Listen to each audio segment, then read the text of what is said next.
Hello, friend. Henry Flowers here, Powerful Living Outreach Ministry. I'm sitting here with my friend that I've known for a short time, but he has really become a friend of mine.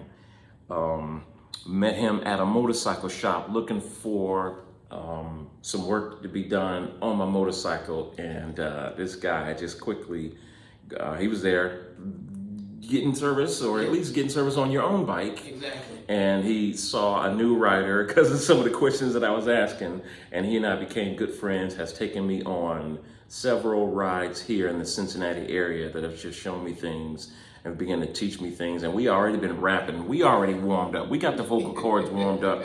And so in this session here, I just had to interview him and just get some insight and some wisdom from my friend. You'll know him as Motorcycle Chuck. We call him that, Motorcycle Chuck. At work, you can call me anything you want, just to call me late for dinner. I'm always here for dinner. Some of the best food around in Cincinnati, and I'm looking forward to some. Today I got a hamburger shop that I got to go to that somebody told me about. But one of the things that you told me about, and I think this is really important because what I've been talking about recently in my ministry is this idea of just the power of parenting, the power that we have, the influence that we have on our children, training them up in the way that you go, and then you get to sit back and look and see what they've done with the training. Some of them are doing well. I raised 5, right? And so with 5 kids, you got somebody that's doing great, somebody that might not be doing so great, and then everything in between. And so there's constant struggle in our minds of what does it look like to be a parent today, and how things might be different, just in general with the advent of technology today. But I want to talk to Motorcycle Chuck today, listeners, because there's some dynamic in the Black family that's different than everybody else. So 73% of Blacks in this country were raised in a single parent household. That's a fact. So everybody, if you need to do your research, just check the United States Census. 73% of Blacks raised in a single parent household. And so if you want to start talking about obstacles being put in your way, let's just talk about that one. And here it is. This is the area that's most not talked about when it comes to the 73%. Is the fact that 90% of those 73% of single parent households in the Black community, 90% of those are raised by women. Single mother households. That was me. I was raised by a single mom. Now, for my listeners today, and what you get an opportunity to learn from Chuck is that Chuck represents the 10%. The 90% raised by single moms, Chuck is the 10% who was a single dad raising 3 kids. 3. Yes. So immediately jump into this, Motorcycle Chuck. What age were your children when you became a single dad? When I became a single dad, my oldest son, and understand I've got 3 kids. Started with first son, and then the second happened to be twins, a boy and a girl. So I've got 2 boys and a girl. And probably it was in the late 90s, my oldest son was 11, 12 years old when my wife and I got divorced. And the twins were 4 or 5. And initially thought that they were going to go with their mother. And the 5 of us sat down at the table, kitchen table, which is where a lot of discussions happens in my house, at the kitchen table. Okay, so you were that family. Y'all sit down and you eat. This is a dinner table where you're eating? This is a dinner table, and we finally explained to the kids that it's not working out between your mom and I. Wow. Okay? Yeah. And, your mom, I'm going to go find a place, and I want to make sure that it's big enough to accommodate you all, so when you all come and spend time with me. And my older son immediately says, well, Dad, I'm going with you. And I'm like, well, we'll have to see what the courts say. He was like, I don't care what, now understand he's 11, 12 years old. I don't care, I don't understand. I don't care what the courts say. I'm going to live with you. And my wife at the time, I think that kind of irritated her, got under her skin. And she said, if he wants to go with you so bad, maybe he should live with you. And my twins are sitting there right at the table. And my younger son was like, I'm going with the boys.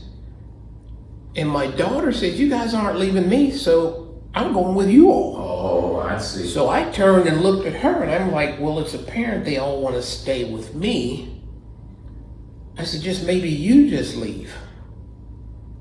So she did. She left, you know. And I have to admit, being a single dad with 3 small kids, it was very... One, I had never experienced being a dad before, but now all of a sudden you're a single dad and this all by yourself. And fortunately for me, I had some skills that I picked up from my own parents. And what I mean by that was with my dad. Now understand, I came from a 2-parent family. You came from a 2-parent family? I came from a 2-parent family. What about your wife? No, at that time she came from a single parent. Okay. Raised by her mother. Okay. You know, I came from a 2-parent family, and understand my parents were probably, and I love talking about them because you don't hear a lot of these stories. My dad, if I may just talk about them for a bit, my dad was from Georgia. My mother was from a little town called Early Branch, South Carolina. Okay. You know, Huh? Early Branch, South Carolina was just a crossroads with a little sign that says Early Branch. Early Branch. I hear about a new town in South Carolina almost every day. So go ahead. I spent 23 years in South Carolina. But my dad had some friends who says, you know, let's go make some money. And they went over to South Carolina to help pick watermelons because, you know, you pick watermelons with the wagon, you pick them up, throw them up there and stuff like that. And he got to be friends with some of these workers, and they invited my dad to their house in Early Branch, South Carolina. And that's when my dad saw their sister.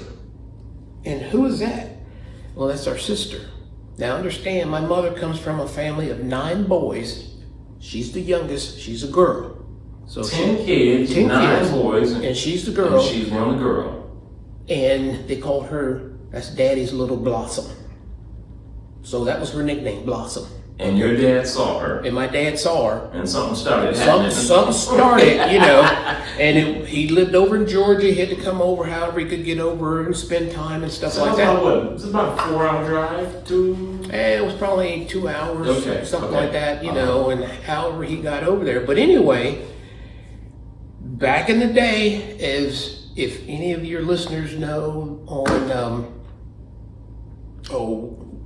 The Color Purple, yeah, you know, a girl child ain't safe in a house full of men, which is how my grandfather took it. So he sends my mother away to school, or boarding school, when she became of school age, to get her out of the house and all this craziness. And but anyway, time rolls on. December 7th, 1941, the Japanese bomb Pearl Harbor. My dad comes back home from squirrel hunting that Sunday morning. Everybody's crying. So my dad was like, what's going on? He goes and signs up the next day to go into the Navy. You know, on that Monday morning, he goes and signs up to fight for this country. And he goes in the Navy, of course. Going into the Navy back then for African-American men, the only thing that you're good to do is to be a cook. Swab the deck or cook. He was a cook. Okay. Peel potatoes, whatever. And I have photos of him serving officers on the ship, you know, stuff like that. But anyway, he could cook. He was the best cook I ever known. But anyway, he stayed in the Navy for a couple of terms. He wound up getting injured on a ship, sank, all the stuff. Stayed in the water for I don't know how many days. He wound up with pneumonia, jungle rot, pleurisy, and tuberculosis. Wow. So they found a hospital for him, and he wound up at the VA hospital in Dayton, Ohio. Stayed in the hospital 2 years. Yeah, 2 years.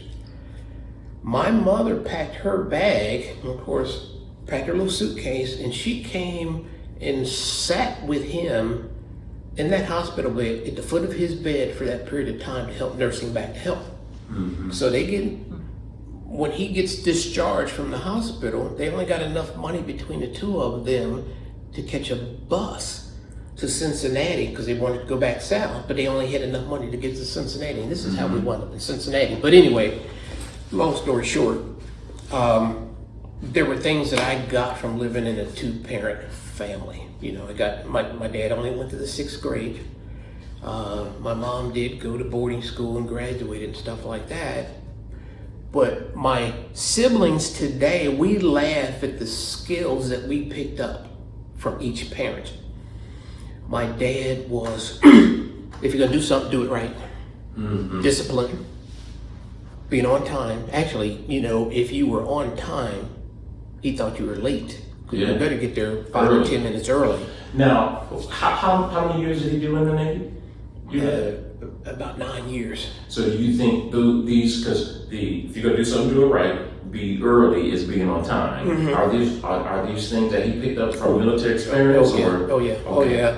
And then my uncle, as African Americans, we have a lot of cousins. We have a lot of family, but they're not by blood. You know, your parents happen to be good friends, and when the families come, we cousins, okay? So they call them cousins. Yeah, this is my cousin, you know. I call them fake cousins, you know, and stuff like that. So my dad met a gentleman while he was in the hospital, and we called him Uncle Baldy, you know, because he was from Cincinnati, and in fact, he just got awarded the Congressional Gold Medal of Honor a couple months ago.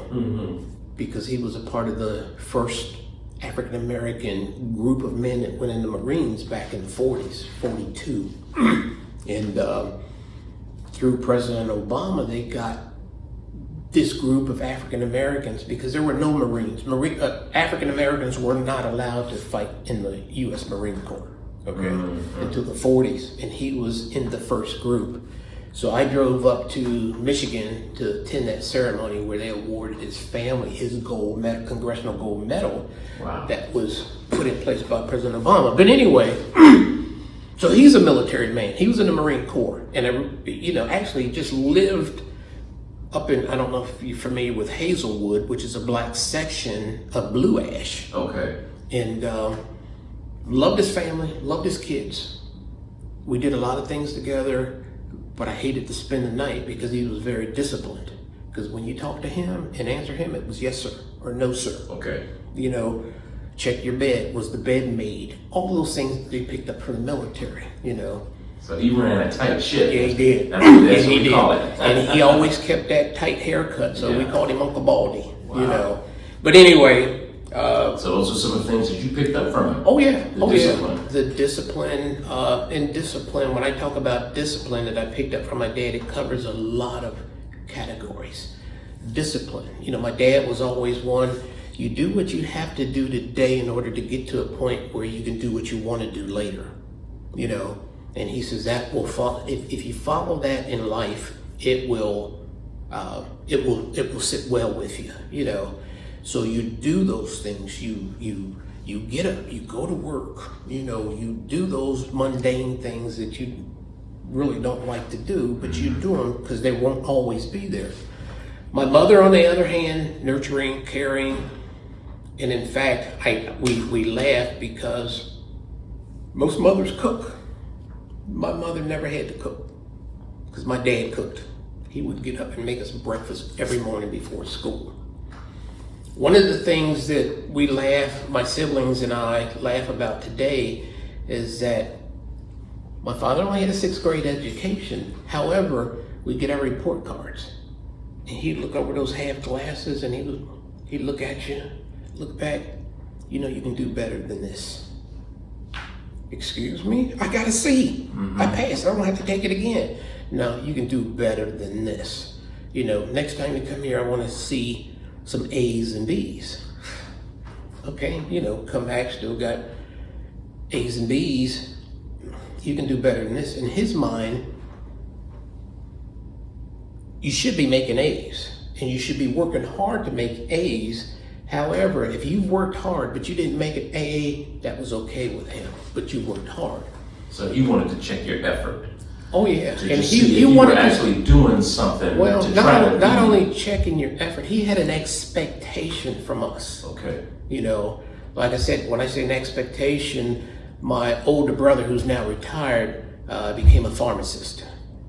My sister, my mom became a nurse, and my sister took up nursing profession.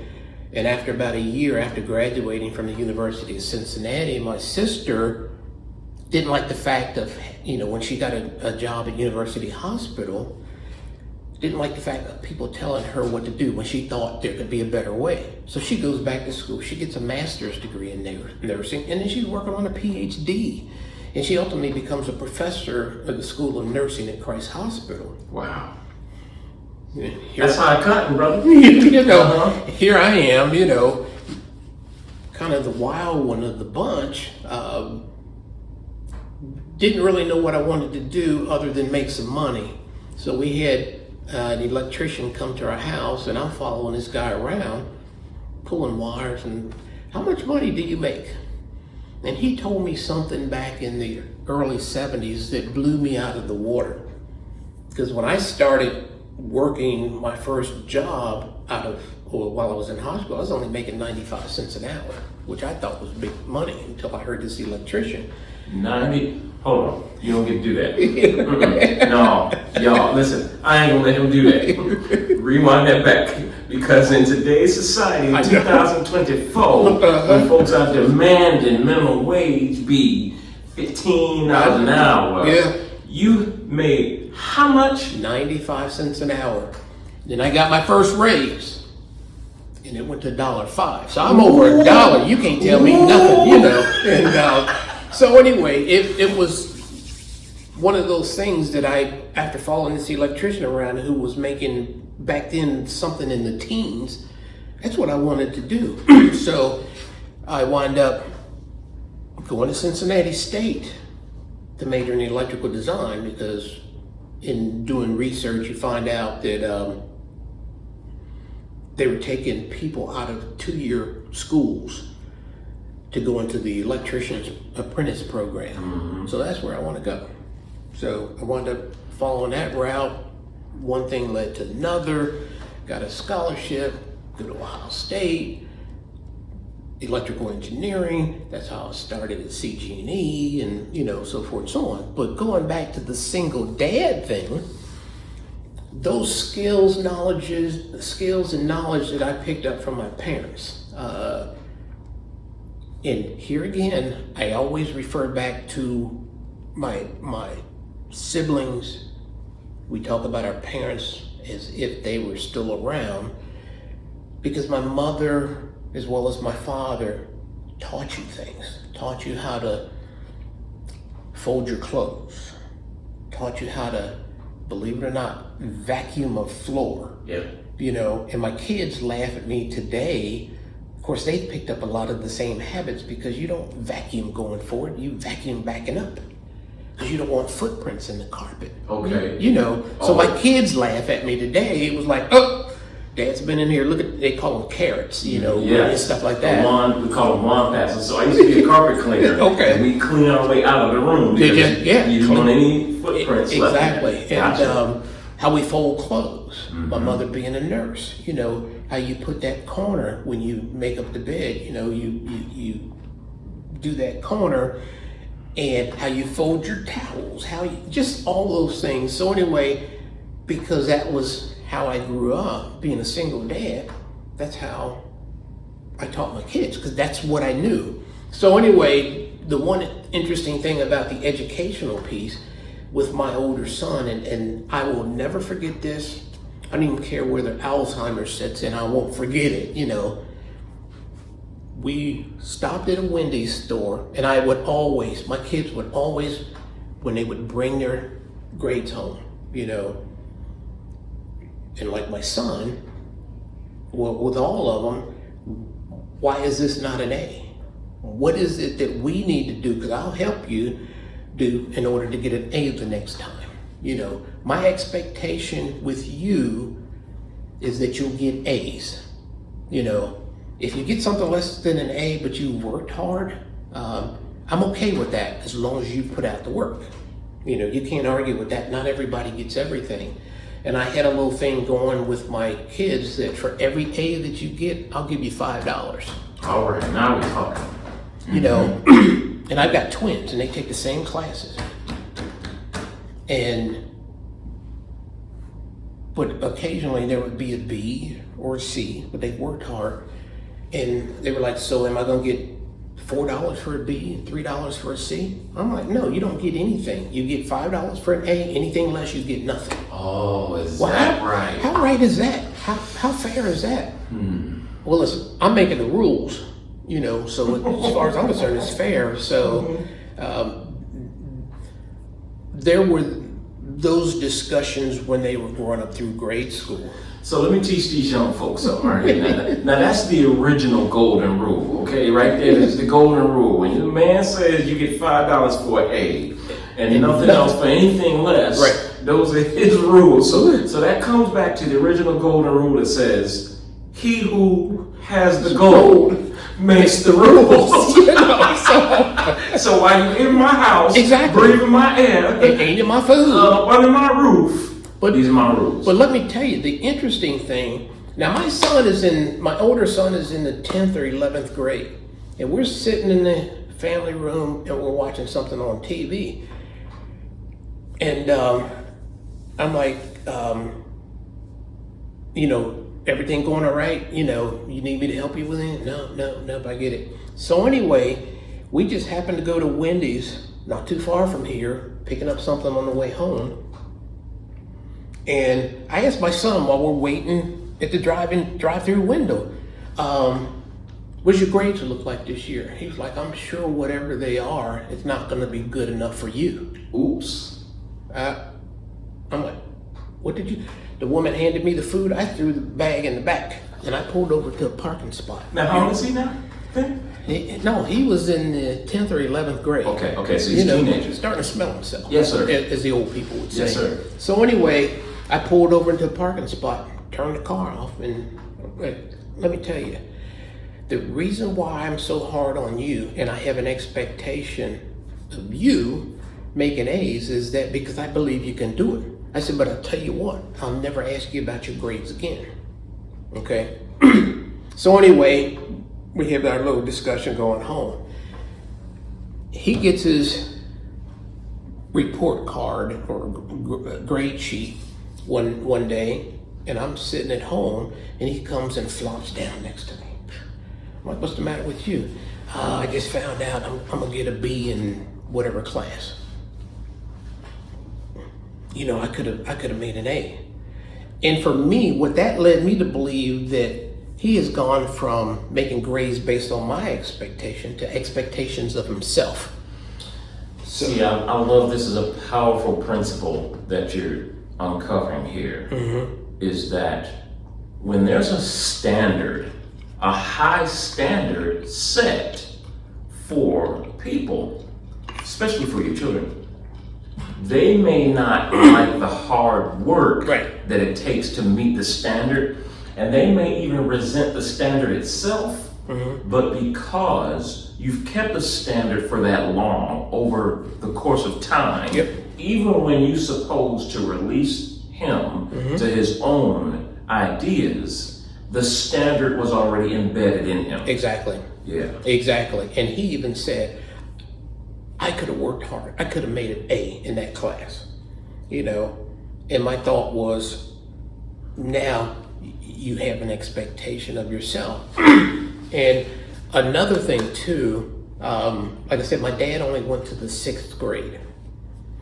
So it wasn't like there was a lot of book smarts associated with him, but there was a lot of common sense things. Now, my mother, on the other hand, went to a boarding school, went to college, became a nurse, all of those things. And the one fundamental thing that my mother instilled in us, we're in the library right now, and books, you need to read. You need to read. And my feeling is, and I even had friends today, we talk about books or whatever, and and in fact, I just told somebody the other day, if I pick up a book, think I might want to read it, if it doesn't have any pictures in it, I don't want it, because I need to be able to visualize in my head. So you're a visual learner. Exactly. And when my kids were growing up, I enrolled each one of them in, some book club. We got a book every 6 weeks. And I still have those books today. And my oldest son is 41 years old. But I'm keeping those books. And the reason why I'm keeping those books is because I wanted to make one for him to, if he wants them, they're still at my house. But the interesting thing is that I made reading fun, and what I mean by that, I'd sit there at night before he'd go to bed and we'd get a book. But instead of just reading it to him, kind of halfway acting it out, So I'm grabbing him, choking him while I'm trying to read this book, because it's a story about, these animals doing whatever. And so you're bringing the book to life. And he's laughing and whatever. And we get done and the book might only be 10, 12 pages or something, big letters and pictures. And read it again, Dad. Okay, we go through it again.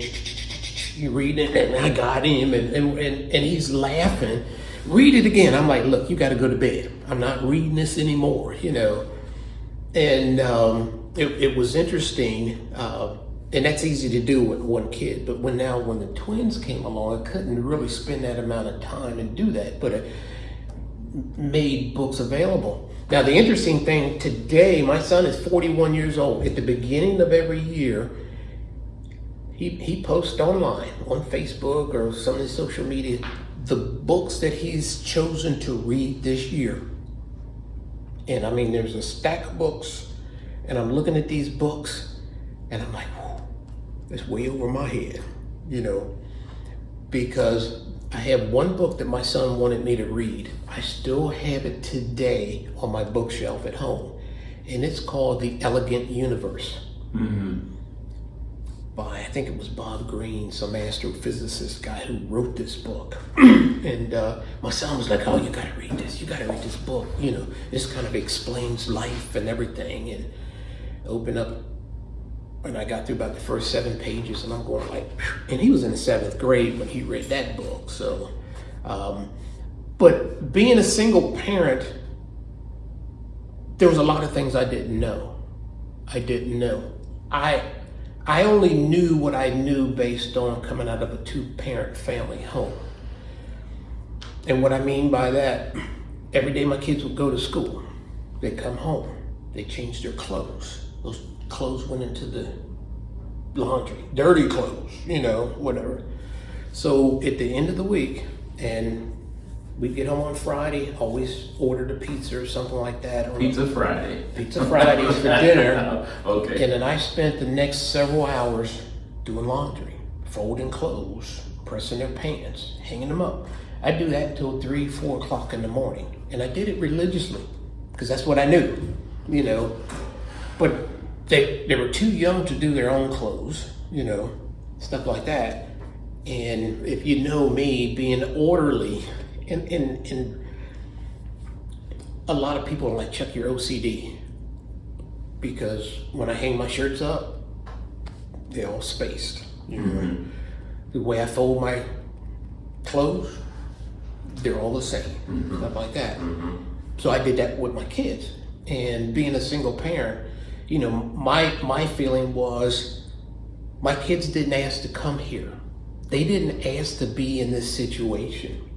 They wanted to live with me, so I needed to do things that I didn't want to do because it was my responsibility.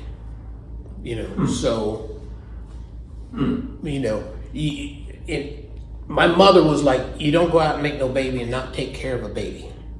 It takes 2 people you need to make sure that if that happens to you, and my mother was more that type of mother, was like, don't be bringing no babies here. So there was a sense of responsibility. Oh, absolutely. That she said, Absolutely. listen, if you brought a child into this world, You're taking care of that's a great responsibility. Yep. And you owe it to that child to do it. To do the best you can. Exactly. To provide. So I didn't know any different. So I was doing those things week in and week out, year after year. And you know who helped me? The single mothers that I worked with. And they were like, you know, it was kind of funny because we'd be sitting there eating lunch and some of the women in the office, and, you know, I'm telling them like, oh man, I probably got about 12 loads of laundry tonight. 12 loads of laundry. You know, why would you have 12 loads of laundry? So I explained to kids and stuff like that, changes the linen on their beds every week, do all of that, stuff like that. And they were like, Chuck, stop. You make those kids, do they take a bath every night? Yes. You don't have to change that linen every week. Okay? If they're taking a bath, they go to bed clean, right? Yes. You don't have to change that linen every night. When they come home from school, they take those clothes off and they've only worn them one time, right? Then hang those clothes or fold them back up. Bro, I was thinking the same thing when you said that. I'm like, what, going to the laundry? I don't even do that. I'm 50. What? You cook dinner every night when you get home from work, you know, and stuff like that. Get you a crock pot. Throw this stuff in the crock pot in the morning and put it on low. When you get home, the kids get home, it's ready to eat, you know, type of thing. So learning those things from a lot of single mothers that I worked with, I'm going like, wow, you know, this is cleared up a lot of, you know, freed up a lot of time. So yeah, because they taught you things that you didn't know, and they were willing to share their experience with you. Yes. And so it's an extension, really an extended family. Yeah. It's part of the community. I had people, I had next door neighbors. My kids went to school around the corner, but because of the job I had to be at work like at 6:30 in the morning, 7 o'clock, you know.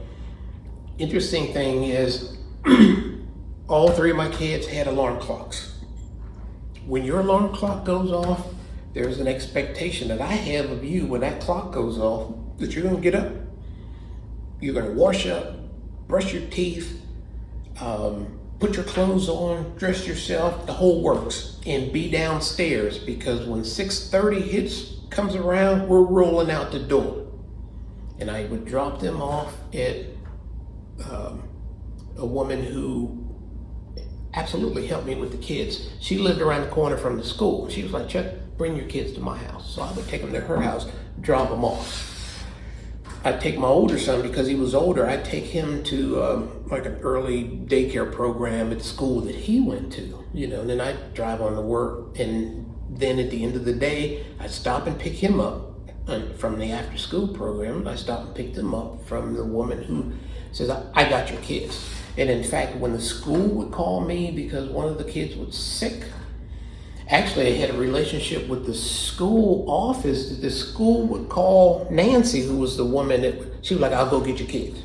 I'll go get the kids, you know, stuff like that. So I had a community of women around me that helped me be a single dad. You know, because there was a lot of stuff that I just didn't know.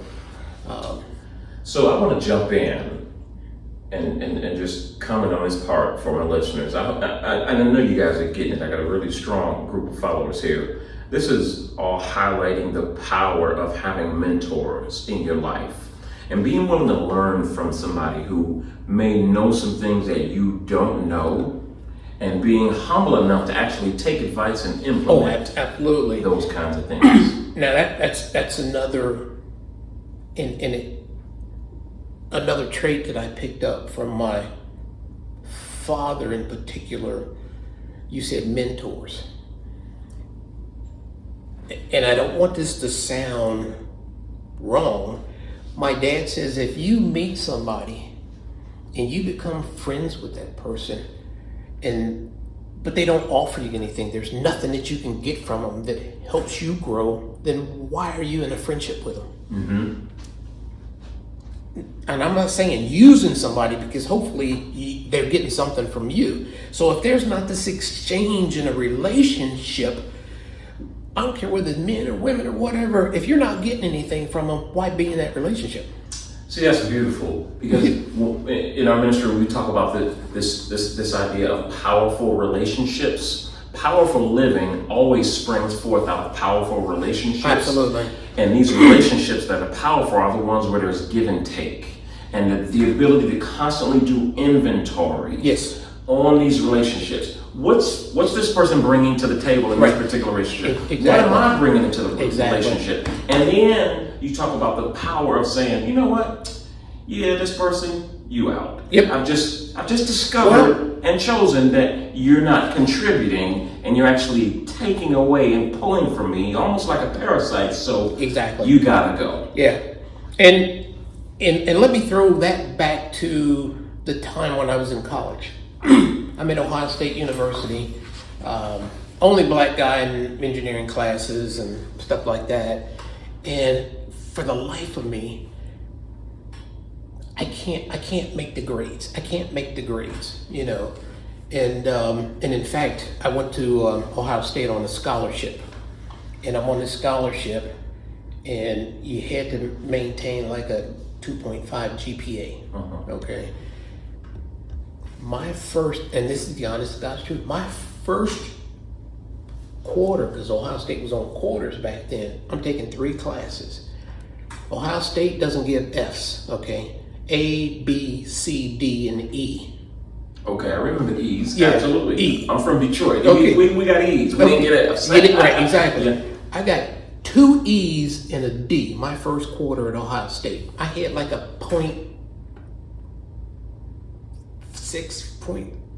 I had a 0.5 or somewhere GPA that first quarter. You know, and I'm going like, oh man. Wow. And the one thing my father told me is that, you know, if you flunk out of college, you can't come back here. Meaning to the house. Correct. So there's an incentive that you got to do something, because I can't go back home. Wow. Another little quick story about my dad. Loved my dad to death. Loved him to death. Greatest dad that you could probably ask for. But I feared my dad. I wasn't scared of him. Okay. I feared him. There's a difference between the two. Okay. Because my dad, one, if he told you something, he wasn't repeating it. Okay. And when my older brother went to Ohio State, now understand this is in '68 when my older brother went, it was a family affair because he was the first to go to college. So we all went up there. Your oldest brother? My oldest brother. Okay. Dropped him off in Lincoln Tower, you know, taking pictures and all that stuff. 6 years later, or actually 8 years later, here I am going to Ohio State. It wasn't a big deal because my sister was already in college and stuff like that. She's older than I am. Put my dad, I'll take you up there. So my dad, I had a Foot Locker and 3 duffel bags of stuff, okay? We pull into the parking lot at Morrill Tower behind the Ohio Stadium, which is where my room was. Okay. My dad, all these people moving stuff in, you know, and my dad pulls up, not into a parking spot, but along the sidewalk. Pops the trunk on his deuce and quarter, gets out, sets my bag and my Foot Locker down, shake my hand. I'm like, good luck. I'm gonna help, hold up. You gonna help me take my stuff up? Because I was on the 19th floor. Right. On the 19th floor, Yeah. and he dropping you off at the corner. At the curb. With your stuff on the With my curb. stuff. Okay. And I'm like, I need to get my stuff up to the room. He was like, you'll figure out how to get it up there. And he was like, got back in the car, and I'm standing there, he drives off. Okay. I'm like, ain't this nothing? Mm-hmm. So I move my stuff about 100 yards, go back and get the rest of it 100 yards all the way up to the building and stuff like that, you know. You trying not to leave it behind. Exactly, because Nobody I didn't want nobody to take it, so I could keep my eye on it. Mm. Before we left to go to Ohio State, we're on the porch, and my mom's sitting there on the porch, and my dad says, oh, by the way, give me your door key. I thought he was joking. My door key, he was like, yeah, you need to understand, when you come back here, you knock on the door and we'll look out the window and decide whether we'll let you in or not. So I'm thinking he's joking. And I'm like, Mom, and she was like, that's your dad. So I'm standing there and I'm giving him my door key. But here again, it's an incentive that I just can't necessarily fall back at home as an act. He's trying to let you know we expect you to move forward. Exactly. We expect you to be a grown person. And we expect you to get out here and fly. Yeah, and you ain't flying back here. Now, what I ultimately understood, my mother told me, yeah, that if you had fallen flat on your face, there was no way we were gonna let you stay on your face, Okay. But here again, I go back to setting expectations that with my children, stuff like that. Relationships, there's expectations of a give and take. If we're both not getting anything out of this relationship of value, why be in it? And that goes forward to me. Like I said, my first year at Ohio State, I struggled because I didn't have the basics to go into a electrical engineering baccalaureate program. And so it was a guy from Greece, I can't even remember the guy's name, that I befriended. And he was like, you know what, Chuck? I'm the only black guy in the class, so it's not like anybody's warming up to me. And this is back in the 70s, okay? It's not like anybody's warming up to me, so I just go in there, sit down, take my notes, go home and try to study. And this guy from Greece, he was like, you're not in this by yourself. He was like, what I want you to do, when you go into these classes, look around. Okay, look around for what? He says, pick out who you think is the smartest guy in the class, and you go befriend that guy. Okay, I'm like, yeah, right. Henry, I'm telling you what, and I taught my kids this. I walk in one electrical power systems class and I see this guy, and I had other classes with him, and I go and introduce myself and became friends with the guy. And it was a difficult class, and we got a test coming up. And this guy says, I'll tell you what, he says, we got a test tomorrow. I want you to go home and go to bed.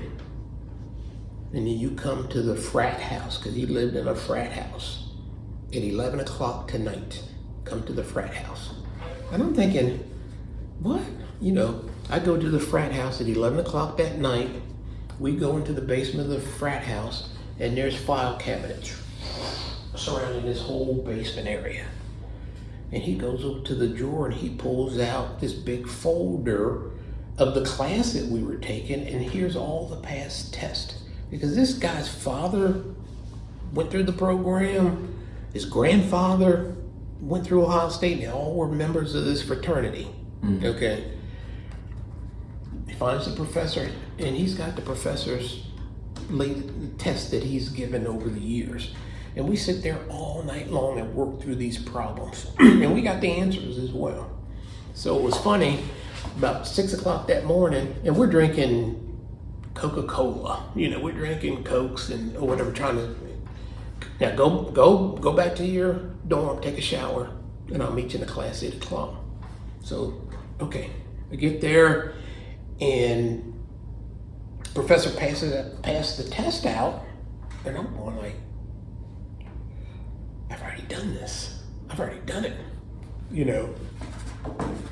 I'm looking around to see how hard other people,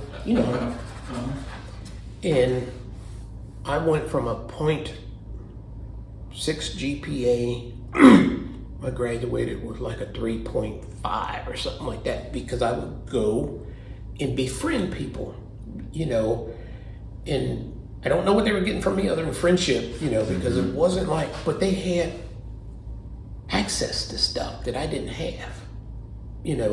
They had resources that I didn't have, because neither one of my parents had gone to Ohio State or knew anything about how to do things like that, So, taking that particular example, I told my son, he's going to St. X. I'm like, who do you eat lunch with? He's like, well, it's 12 of us black guys up there, and we got 2 tables in the cafeteria. And I'm like, that's fine.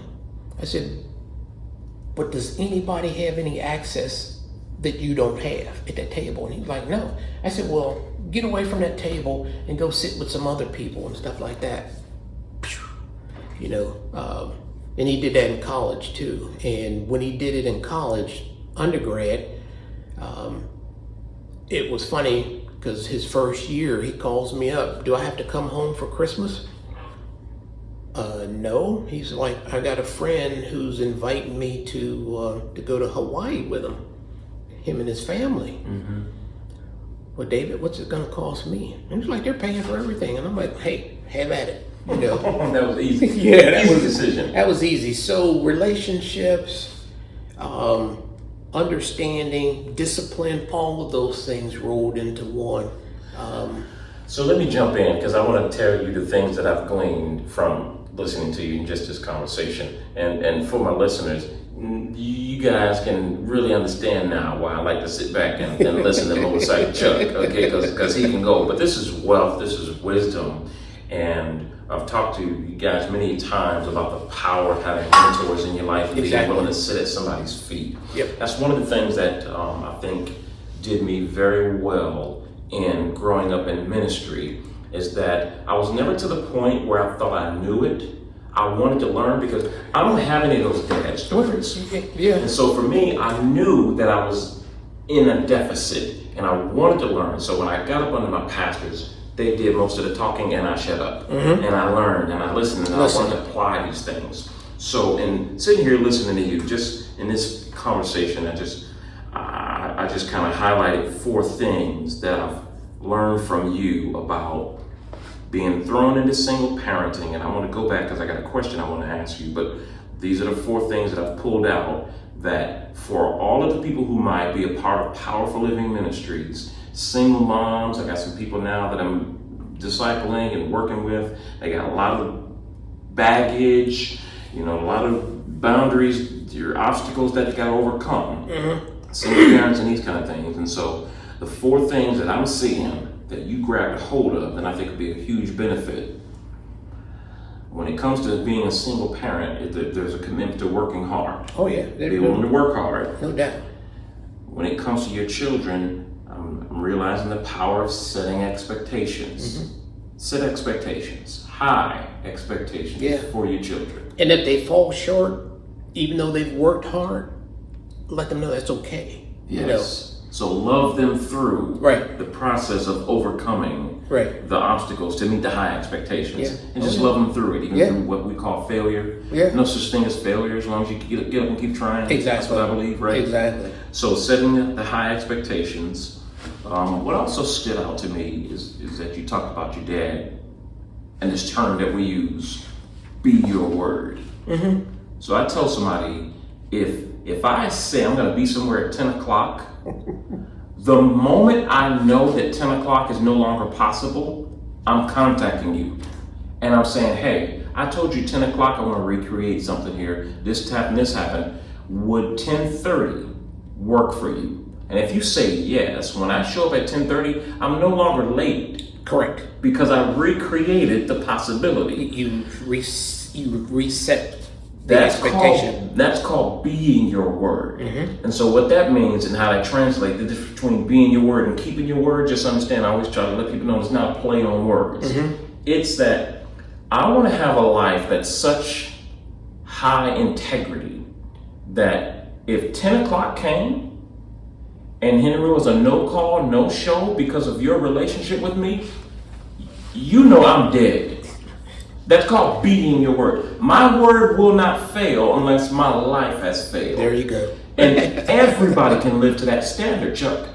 And just to throw something in there, I had an experience one time with an individual, and he was like, this is the winter time, I'm gonna be at your house at 7 o'clock because I want to actually get me involved in something. I'll be at your house at 7 o'clock.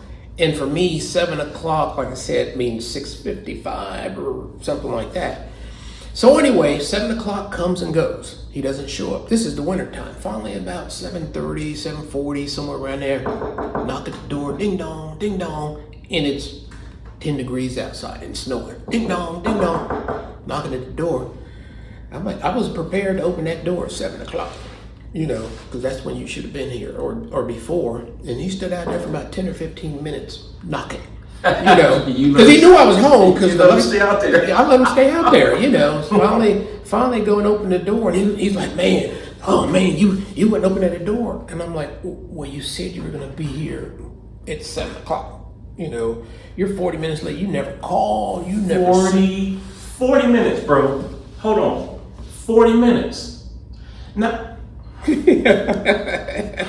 ahead. But I hate to say, I wasn't trying to teach him a lesson. I wanted him to understand how important, when you tell somebody something, how important that is. Be your word. Be your word, man. To respect someone's time. Exactly. Be in your word, respect somebody's time. So, and having respect for yourself. Yeah. All those things are important. So those are the 3 things. And then the 4th one that I'm seeing here is the power of learning from others. Oh, yeah. Those ladies at your job, they changed your life. Because it's possible you were on the way to running yourself ragged. I would have. Yeah. You're working and you're trying to take care of kids. Exactly. 12 loads of laundry, bro. Exactly. Oh, man. Exactly. They changed your life. They let you know what's okay as opposed to what you thought you had to do. Yep. And it probably made a huge impact on you. On that point, I've got a nephew, my sister's older son. He's an engineer. He works for Boeing. He's out in Seattle, Washington. And my sister was like, "Chuck, can you talk to Chris? He is absolutely struggling. He is absolutely going through hell working." Well, he works for GE, but he's out at Boeing in their plant, because Boeing has GE engineers there. And he was put to lead a team of people on some engine design, installation, or whatever on Boeing airplanes. And so he called me up, "Uncle Chuck, man, these people, blah, blah, blah, blah, blah, I'm not getting along with them." Well, in talking to him, I found out that he believed that he needed to be the smartest person on the team. He needed to know everything. And I'm like, "Chris, wait a minute. You got put into this job to lead this team of people, and some of these people have been there 10 years, 15 years, or whatever. You're not the smartest person on the team, and utilize those people and acknowledge what they know, and let them know that you acknowledge what they know, and that you're making decisions based on their input because of their expertise of being on this project or whatever." And I don't know how long it was after. "Yeah, Uncle Chuck, you don't have to be the smartest person in the room, or you don't have to be the smartest person on the team. You don't have to know everything." And I'm like, it's not a hard lesson, but I think at times we are, particularly in some situations like that, for whatever reason, feel that you have to show how smart you are. And you don't. Yeah. You don't. So what's standing out to me, and I love that, because what I'm hearing is nobody loves a know-it-all. Exactly. But I think everybody can respect somebody who wants to learn as much as they can. Yeah. And there's a huge difference. Exactly. And then my sister had called me and says, "Could you talk to him? Could you talk to him?" And I'm like, "Sure, have him call me." So he calls me from Seattle, and we talked, and another important thing too, as it relates to, I go back to my older son, because he's had some difficult life decisions. He wanted to be a fighter pilot. I may have told you that. He's in the Air Force. He's in pilot training school. And then all of a sudden, the Air Force gives him the opportunity to make a decision about flying or going on to school. And he calls me up Dad, you got a few minutes? Well, hold on a minute. Let me get something to drink. Let me get some snacks, because I know we're going to have a 2 or 3 hour conversation. And we've had many life conversations. And the interesting thing is, I never have told my kids what I think they ought to do. I'll give you my opinion and tell you things that I think you have to look at and understand. Okay. But you make your own decision, because you have to live with it, not me. Mm-hmm. You know. Mm-hmm. So my son has this decision to make that the Air Force put in front of him. We talked 2 or 3 nights in a row, a couple hours each night. And we get off the phone. About a week or so later, I wound up talking to him, and I'm like, what did you decide to do? Because I didn't tell him what I think he ought to do, because we had talked about, if you're in the military, different presidents, elections, how they may impact the military budget, how these things could affect your career and stuff like that. Well, I never thought of that. I didn't look at that. I never even thought of how a presidential administration could impact, some presidents throw money at the military and some take it away, You have to consider all of these things. So I was trying to just expanding his field of vision of these things that I think would help him make the appropriate decision. Now, he wanted to be a fighter pilot ever since he was a little kid, but he also wanted to be a research scientist, okay? And he got selected as a fighter pilot. And here again, we talk about relationships with people. And to give an example with my older son in particular, he wanted to be a fighter pilot. He goes into the Air Force. Well, this was even before he got officially inducted, or sworn in or whatever. Wanted to be a fighter pilot. Goes to Lackland Air Force Base as a part of ROTC and do all this stuff. Come to find out he's 3/8 of an inch too short in his sitting height. And that does matter. Yeah. He's 3/8 of an inch. I'm like, you couldn't have tightened your cheeks up to just raise yourself up? Right. And, but because of what he learned, he's like, well, I got a friend of mine, guy that he met and become real good friends with, and his dad works at the Pentagon. I'm gonna call him. So he called him, and next thing you know, he calls me up. I'm in Cincinnati. He's in North Carolina. Dad, I need to be in Columbus, Mississippi, day after tomorrow. Can you come down and pick me up and take me over to Columbus, Mississippi? I left home that night, drove through the night, got down to the school, picked him up, drove through the day, got a hotel room, got him into Columbus, Mississippi that next morning. We're on base. If you've never been to Columbus, Mississippi, it's hotter than South Carolina. They let me on the base. I got my van, because here I am, a single parent. I got a soccer van that I'm driving. Okay, of course. Right. And I park in the lot outside this administration building. I'm not allowed in. I've got to wait. There's not a shade tree around, and temperatures like almost 100 degrees. So I'm sitting outside the van in the shady side, just moving around. He goes in with his paperwork, comes back out.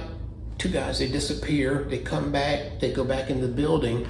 About an hour later, he comes out. And if you know your kids, if you've taught your kids, in my opinion, and I tell people this, and they tell me I'm full of crap, because I'm like, I taught him, I believe, how to think and how to reason and stuff like that. So given a set of circumstances, I can almost tell you what his decision is going to be. So he comes out skipping, knowing your kids, based on how he's kind of walking. I knew what the decision was. They waived that 3/8 of an inch being too short and allowed him to go into pilot training. Let's go. Yeah. I love it. And then, like I said, a year later, he's confronted with this decision that he's got to make. You've got some skills. We'd like to send you on to school. If you stay in pilot training, you owe us 12 years total. 12 years. Going to teach you 3 years how to fly one F-22. And he's got a 12-year contract. And you got, Wow. stuff like that. So I didn't know. We talked about those things for 2 or 3 nights in a row, and he decides to take the research to do the research. And I'm like, you can fly later, but you're not always going to get this opportunity. And they send him back to school, and he's got these degrees and stuff like that. He's doing well. Oh, he's over in London now, living in London. That's great. Military pays for everything. Mm-hmm. It's just unbelievable, the opportunities, and all my kids have had opportunities and stuff like that. So that's great. Well, listen, folks, this is credit to the hard work. If you're willing to put in hard work and to trust God for resources and wisdom, yes, when it comes to raising your children, you see that there's not only is there hope for you to be able to do well in a single parent household, but you can excel. Yes. You can do better than what many people would say is a statistical probability for a single parent. You could do better than that because there are resources around you that you grab a hold of that can help you. And this is what I'm talking about when it comes to powerful living, about the church being the church. See, when people grab a hold of the community and we have one thing in common, we have all things in common. Mm-hmm. And that's the power of community. So I want to rewind just a bit and touch on something that obviously you can share as much as you want to share, or as little as you want to share, because this may be a little sensitive. Mm-hmm. But I want to rewind because your children, the twins, and your oldest son mm-hmm. sat at the table with you and your wife, and they chose you over their mother. Yes. Tell us about how that made her feel and her experience. Like I said, my wife came from a single parent family. In raising our kids, well, let me go back a little further. When we were talking about getting married, I always knew that I wanted at least a couple of kids. My dad was his only child. And in fact, my dad was raised by a single mother, which is interesting. Yeah. And, but I think where my dad picked up a lot of his things about living came out of the military, the discipline. Yes. The doing things that you don't want to do.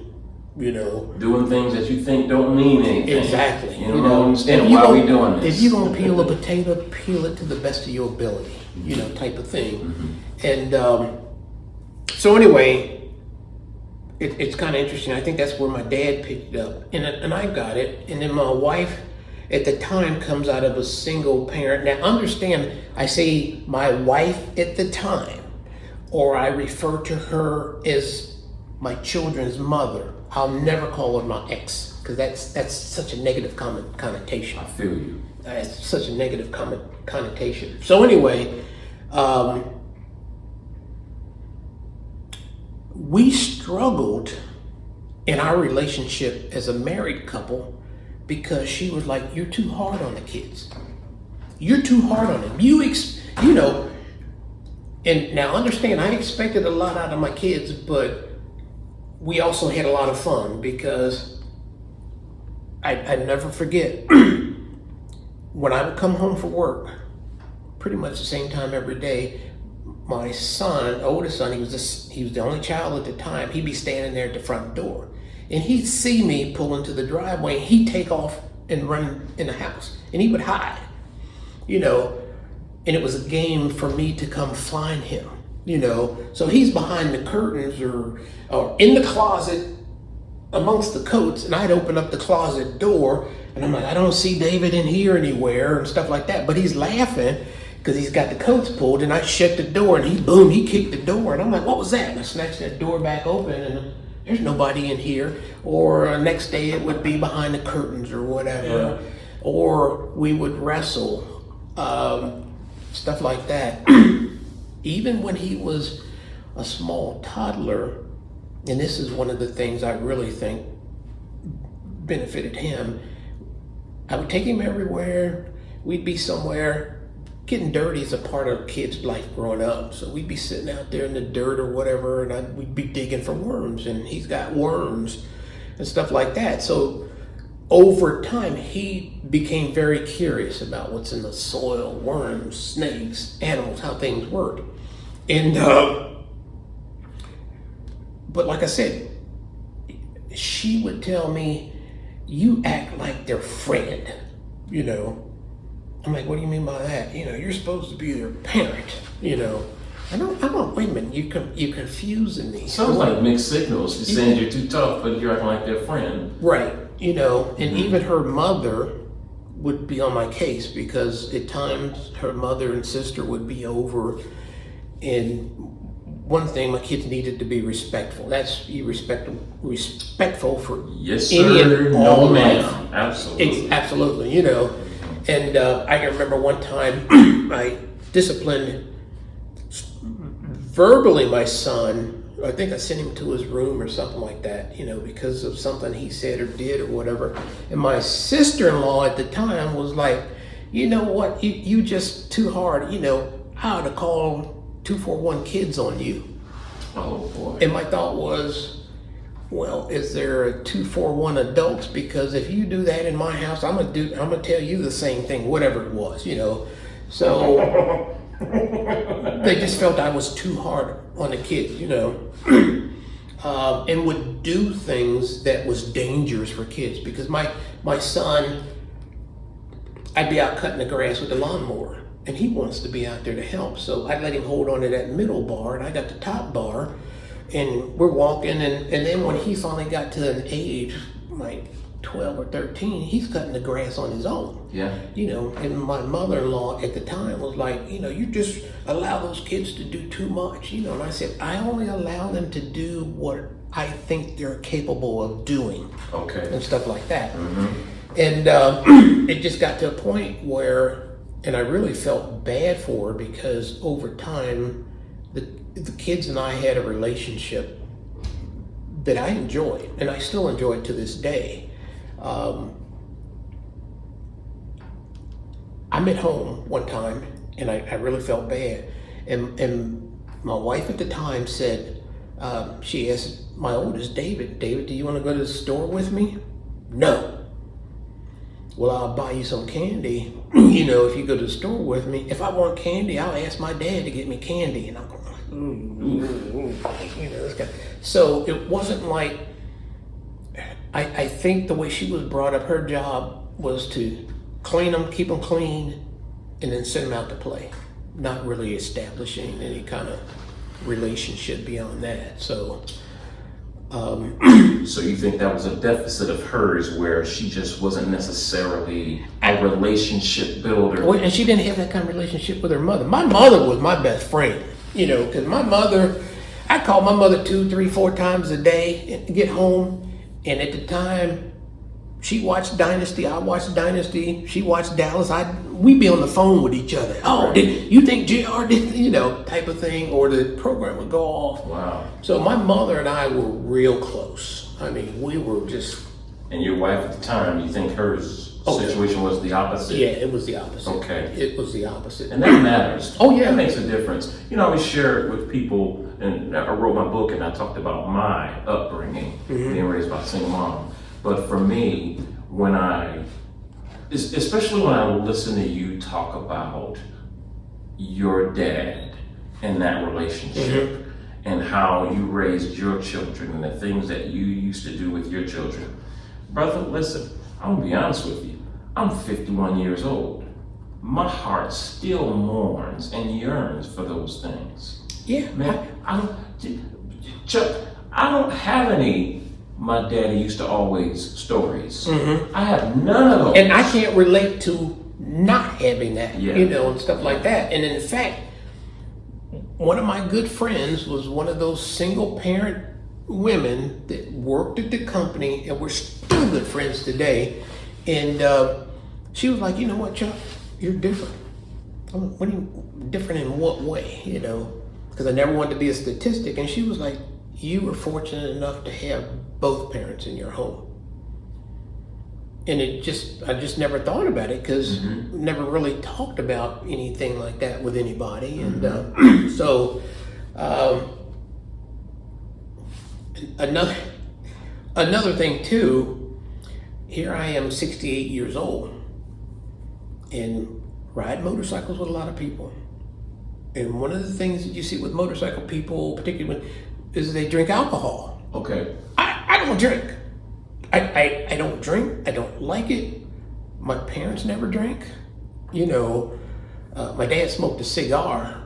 You know, that was pretty much about it. You know, I take it back. Maybe for Thanksgiving he would have one of those, what do you call those, fruit cakes that had some alcohol soaked in it. Rum cake? Yeah, something like rum fruit cake or whatever it is, which I thought was nasty, but cake, neither one of them, they were both religious. We had to go to church, and it was interesting.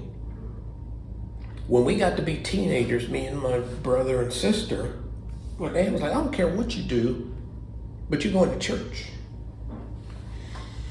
You can come in 7 o'clock on a Sunday morning, but you know we leave at such and such a time, you better be ready. And we got to the point where it's like, and if you ain't ready, when I get to church and get my car parked, you better be coming through the door. And we had challenges with my parents and with church growing up because my argument, now my parents are from the South. Everybody always got dressed up to go to church on Sunday. You put on your Sunday best. Why I got to wear a tie? Is God going to not like me because I don't have a tie on?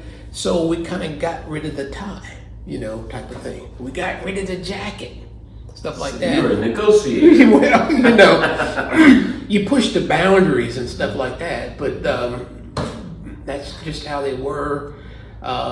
Interesting story about my son, my older son in particular, and he goes to college at a time when finally the internet is available, and as a parent I can look and see what his records indicate. And I like to bring religion into it because religion is one of those things, it is all-encompassing from the standpoint of how you approach it. You know, and what I mean by that is, I'm looking at my son's record. Now, we grew up as Baptists because we even went to church when I had, you know. And I looked through my son's records, and he's got down agnostic. I don't know what agnostic means. I got to go to the dictionary and look it up, you know. Yes. And I'm on the phone. I'm sitting there at my desk. Finally get my son, David, I'm looking, what is this crap I see in there that you put down for your religion, agnostic? We're Baptists. And he was like, Dad, why do you believe what you believe? Because your parents believed it, and you figure if it was good enough for your parents, it's good enough for you. He's like, well, I don't feel that way. I'm not saying I don't believe. I just don't know what to believe, and I'm trying to find what I believe in, okay? How can you argue with that? I'm like, okay. And then it changed from agnostic to atheist. Okay, there is a difference, and everybody would do well to look that up. You know, very good difference. Yeah. Oh yeah. There is certainly a difference, and I like to tell this story because he's had his, I don't know whether it's fact finding or challenges or whatever, as it relates to what he believes in. Yeah. Because I didn't want to force him into believing what I believed. You know. We all need to find our way. Okay. So anyway, September 11th happened when he was down there in college, and he couldn't get away home. Thanksgiving comes around, I go to pick him up with the other two kids, and when we go to some friends that live in a city close by, and a bunch of older people there, and they're talking about how terrible 9/11 was, flying into the towers and stuff like that. And can I say something? And they were, oh, we like for young children to participate, you know, we like to hear your opinion, you know. And I'm like, not this one, you don't necessarily want to hear him. You already know what's coming. Exactly, okay. exactly. Okay. And he says, you know, there's a lot of people on the face of the earth that believes that the whole idea about God was invented by man, because if you found out tomorrow that there's nothing before you and there's nothing after you, you wouldn't have a reason to live, you know. And these people were like, where'd this kid come from? Why'd you bring? I'm like, I told you, all let him speak. Yeah, exactly. You know, you let him speak. You know, but he's since left that position and believes in the fact that, and a lot of people don't realize Albert Einstein. Albert Einstein is one of the smartest people that ever lived. Talked about, you know, relative theory and all this stuff, the universe and blah, blah, all of these concepts and, you know, about how the universe existed and stuff like that. But in Einstein's last few years, he became somewhat of a religious person because he believes that there had to be something greater than what any of us can understand. It brings order to this chaos in the universe. And that's where my son is now, you know. So I'm going like, okay, so he's gone full circle from a particular religion to not believe, or searching what to believe, and then not believing to coming back believing, you know.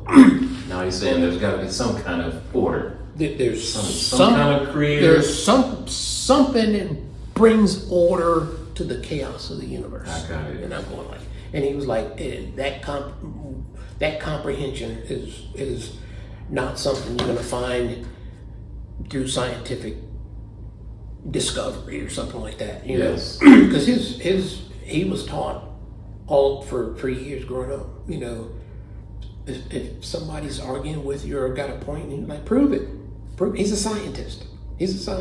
Show me your data. Show me what evidence you have. Critical thinker. Yeah. You know. So he's different. So let's wrap this up. If you were to just have some final words just for this particular interview, because listen, y'all folks, this is not the last time that I'm going to sit in front of Motorcycle Chuck and push record. Okay, I'm learning, and more when I get in front of Motorcycle Chuck, I need to just push record and let it roll. Okay, this is good information. Gleaning and talking about mentors and learning from those who've gone before us. And so with your experience, if you were to have some final thoughts for those that I'll be ministering to here, single parents had as many obstacles in their past as I have had, or possibly more, what would you give some final thoughts for them to encourage them, to keep them going, to inspire them to do their best? What would you say? That's a deep question. That's a deep question, you know, because we all have different roads that we've traveled. We've all had different obstacles, you know, some significant obstacles for some people and some less than others. But the one thing that I think got me through school, got me through life to this point, was what my mother used to tell me. And my mother always told me, there is no rest for the weary. My mother is like, you're going to come across things and you're going to look at it and you're going to be like, you know, it's just easier to try to go around or try to go a different way instead of going over. There is no rest for the weary. Just because you come or confronted with a situation, be a person, be a man, be yourself. Dive head into it, you know. Face it. You know, don't run away from it, you know. And in fact, I was just telling my younger son the other day, he had a job, and this guy's a biochemist, and it wasn't a good fit with the company that he was. And I told him, I'm like, those things happen in life. Those things happen. You're not the only one who didn't have a good fit and the company let you go. Lean into it. You know, figure out what you can get, and in fact, learn to lean into discomfort. Choose it. Choose it. Don't run away Embrace from it. Yeah, don't run away from it. So, like I said, we all have different paths, and then also think outside of your box. Think outside of your head. Think outside of your environment, because there's a whole world out there. And one of the things, have some curiosity about things that you don't know, that you don't understand, that you haven't experienced. Because for me, I'm always, I think a motto of mine is, what is it that I can learn today that I didn't know yesterday? And that's kind of how I approach my life. I'm always looking for something new. I'm always looking for, as my one friend says, you're always looking for a way to get over. It's not getting over, because getting over sort of takes that tone that you're taking advantage of something. Somebody's losing, or somebody's when you gain. When I gain, and that's not what I mean. It's just if I'm in the woods somewhere and I'm trying to get to a point and I'm thinking I'm going in the right direction, and I find out that I'm nowhere near where I thought I was going to be or wanted to be, then go another way, and keep going and stuff like that. I think one of the things a lot of people might do is to give up easily. When it gets hard, you give up, and I could have done that when I was in college, that first year, but here again, like I said, I had that little, with the 0.6 something grade. Exactly. Right. That was, I got 2 E's and a D, and I didn't even think it registered on the grade card, So, like I said, my mother would always, being from the South, keep your nose to the grindstone, and it just that nobody ever said life was going to be easy, and in fact, you'd be surprised if you lean into discomfort, you instead of going around that wall, you figure out how to knock it down, you realize how much you come out stronger on the other side, so it's those types of things, just encouragement. Don't run away from fear, Wow. And I even sort of take that, and what's one of the first things, if you're walking down the street and a dog comes running at you, what do? I'm not running. Yeah, I don't run. I stand there, and it's funny because I've been there with my girlfriend, and we've been in situations like that, and immediately I put my arms up like this, to make myself look bigger. And you'd be surprised how many times that dog will stop, and stuff like that. So learn how to grasp all of this stuff and put it to use, put it to good work. So this is good. Man. That's right. Motorcycle Chuck, y'all heard it here first. Yeah. And I think this won't be the last. But you already know what we're here for. We're here for powerful living.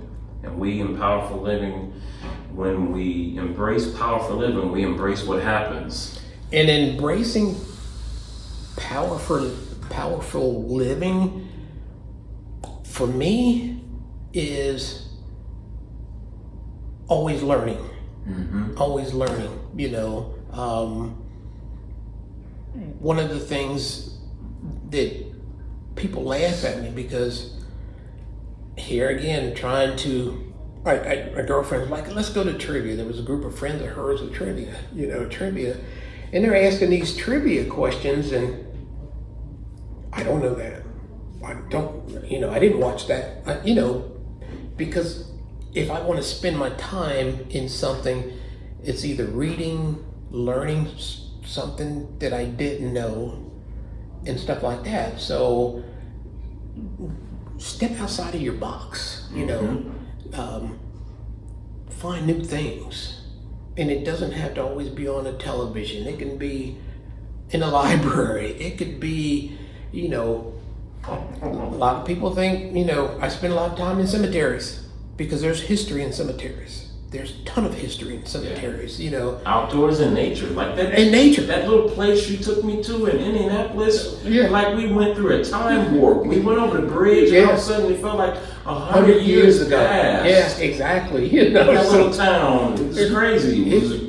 I'll never forget that motorcycle ride. Well, and even understanding you live in Norwood and understanding the history of Norwood, which is what I did this past Sunday, to understand how has Norwood transitioned from being a sundown town and the struggles that they've had and where they are today and where they need to go. To be sundown town. Right. You wow. know, so. Yeah. It's good. Oh man, Motorcycle Chuck, I thank you for your time. Everybody here, thank you for your listening. If you want to get in contact with Motorcycle Chuck, ask some questions for me to ask him, bring him back again, I'll do it. Other than that, until we meet again, Henry Flowers, Powerful Living Outreach Ministries. I ain't going nowhere. I'm coming back.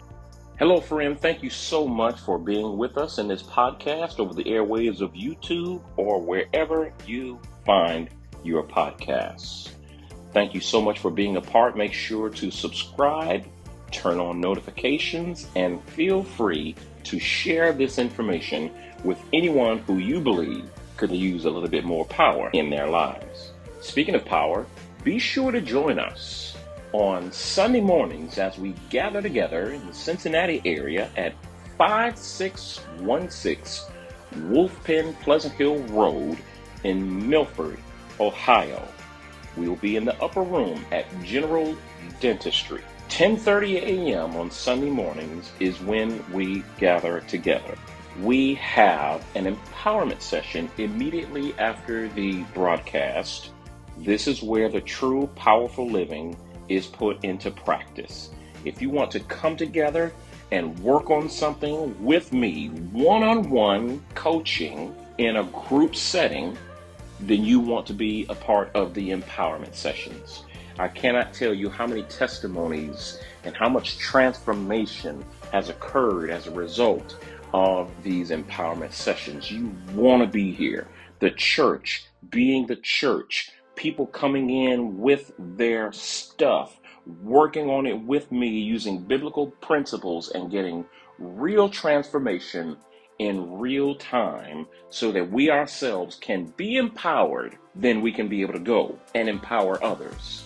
My friend, that is what powerful living is. So you definitely want to join us in the empowerment sessions in person, and also you can join us live via Zoom, and the Zoom information is in the description box.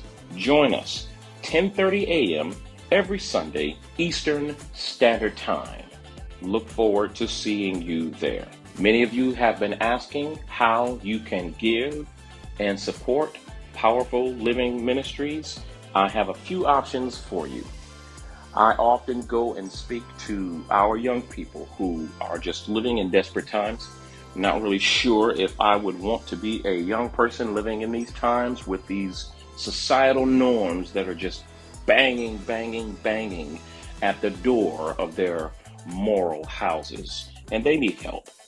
So the help that I deliver when I go and speak to these young people are through powerful testimonial speeches, motivational speeches, whatever you want to call it, but biblical principles and same things I deliver in the empowerment sessions and in the podcast is what I deliver when I speak to colleges and high schools. Now, I often go and speak about what I wrote in my book, which is titled Bored to Death. 5 steps to gear up and be about that life. This is a pulling together of personal stories, things that I have lived through, and how I went from where I was living on the streets of Detroit and how I survived the streets of Detroit and created a life that I love. When I had all of the obstacles in my way, I had the perfect recipe to become a statistic. How did I overcome? What did I do? Well, those questions are answered in my book, Bored to Death, in 5 easy steps. I share these steps with young people and I get transformation and I see transformation. Their lives are empowered on a daily basis. This is powerful living in action when I go and speak to these young people. Now, how you can come alongside is a couple of ways. You can obviously give directly to this ministry if you want to reach out to us, powerfulliving2022@gmail.com. You can reach out to us directly and just say, hey, Henry, how can I support your ministry financially? Also, you can text us or call, but likely a text would be better, at 513-404-7793. Leave us a message and just tell us, I'd like to be involved financially. How can I support your ministry? And we'll get back to you there as well. Also, you can contact us about purchasing copies of my book so that when I go and speak to the young people in high school, sometimes I'll do middle schools, but most of the time it's high school and college, and those who are usually financially constrained and don't have the opportunity to purchase my book. If you purchase my book, every book that you purchase will be an opportunity for me to put another copy of my books in the hands of our young people, and so they can take home the message that I deliver in person, and they can be empowered and study and see what I did to create a life that I love, and therefore they'll be able to see themselves doing it as well. That's powerful living, and my friend, that is powerful giving, and I hope you will take us up on that opportunity. If you have feedback and you'd like to suggest a show topic, content ideas, if you have questions, if I said something that you don't agree with, whatever it is, whatever kind of feedback that you'd like to give, bring it. You can email us, powerfulliving2022@gmail.com. You can call us at 513-404-7793.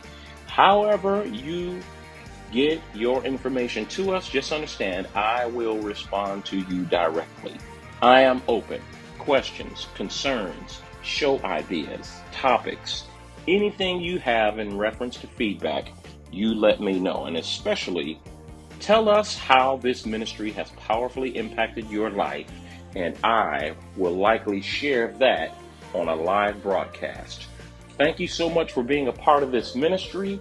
I can't wait to see these empowerment sessions pop up all over the country, all over the world, and all over the lives of people. Powerful Living is there for you and me. Thank you, my friends. God bless you.